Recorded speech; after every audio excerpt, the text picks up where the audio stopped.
Patrick Chamboredon, bonjour. Merci Bonjour. de recevoir Tous pour la santé. Alors, c'était la 10e édition de la matinale de l'Ordre sur un sujet important, la vaccination.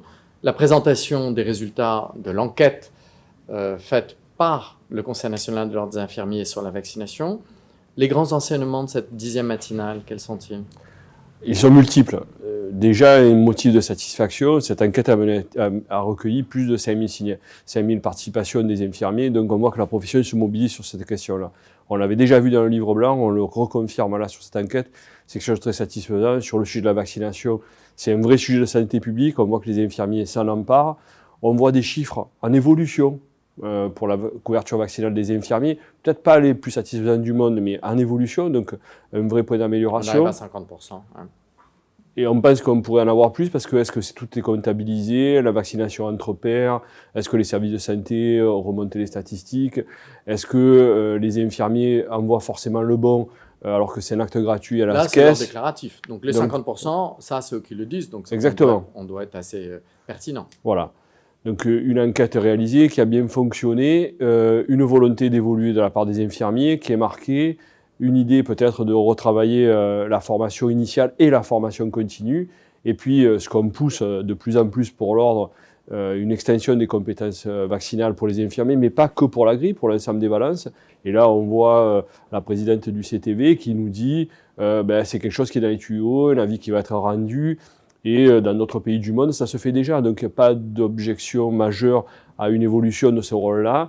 Et donc vraiment quelque chose de très cohérent et de très porteur pour notre profession qui va nous permettre de jouer encore un plus grand rôle dans la santé publique et dans la prévention, puisque finalement, pour éviter les problématiques qu'on a évoquées sur les urgences, pour éviter les problématiques de non-vaccination des professionnels, finalement les responsabiliser plus et peut-être le bon levier et surtout ne pas contraindre. Donc je pense que c'est vraiment une matinale très satisfaisante, des résultats de l'enquête vraiment très satisfaisant, où on montre que les infirmiers sont des acteurs, qu'ils font du bien pour leurs patients, que c'est très déontologique.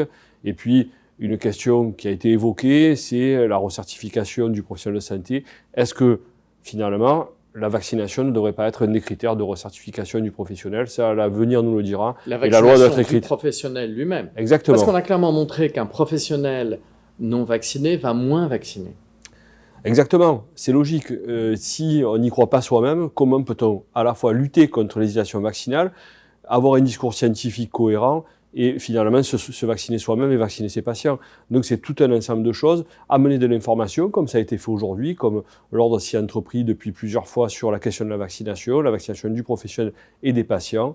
Rappeler que les patients qu'on suit, c'est au domicile, souvent des patients âgés, souvent des patients isolés, souvent en perte d'autonomie.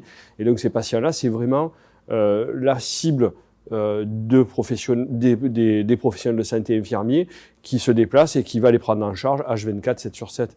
Donc on voit bien que les marges de progression sont là et que donc les infirmiers doivent être cohérents sur la prise en charge qu'ils peuvent apporter à ces patients-là. Donc vous venez de dire 50% de couverture vaccinale contre la grippe, c'est pas suffisant, c'est mieux, c'est pas suffisant. On s'aperçoit dans l'enquête qu'une des grandes causes pour lesquelles ceux qui ne se vaccinent pas, qu'ils rapportent, est le fait qu'ils utilisent des alternatives à la vaccination contre la grippe, en parlant notamment de l'homéopathie. Ils sont plus de 40% à l'année. Vous en pensez quoi? Alors l'homéopathie, je vois que la ministre a décidé de dérembourser. Le fait scientifique concernant l'homéopathie n'est pas forcément très avéré. Donc dont acte, moi j'ai pas d'opinion scientifique là-dessus, je m'en range à ce qu'ils disent. Ceux qui prennent de l'homéopathie ne sont pas vaccinés. Mais peut-être. Ils ne sont pas protégés, c'est ça ce que ça veut dire. C'est ce qui est dit dans les enquêtes internationales, que l'homéopathie est sujet à caution concernant une réelle efficacité. Mais ce qui est quand même démontré à contrario, c'est le fait scientifique. La vaccination est le moins coûteux et le plus efficace de tous les moyens de santé publique, de prévention de pathologies très connues sur lesquelles on a une vraie action. Donc moi je dis que le fait scientifique doit être discuté, certes, mais les enquêtes montrent qu'il n'y a pas plus de maladies telles que ça a été déclaré aux États-Unis, de l'autisme ou en France de problématiques liées à la vaccination. Donc il y a des enquêtes qui sortent là-dessus de plus en plus. Donc j'inciterai les professionnels à passer par la voie scientifique, c'est-à-dire à se vacciner pour vacciner ses patients, se prémunir soi-même et prémunir aussi l'entourage de toutes les personnes qui prennent en charge. Il faut revoir de la formation. Alors certainement que la formation à la fois initiale, mais aussi continue, doit être questionnée de façon à amener peut-être plus de faits scientifiques.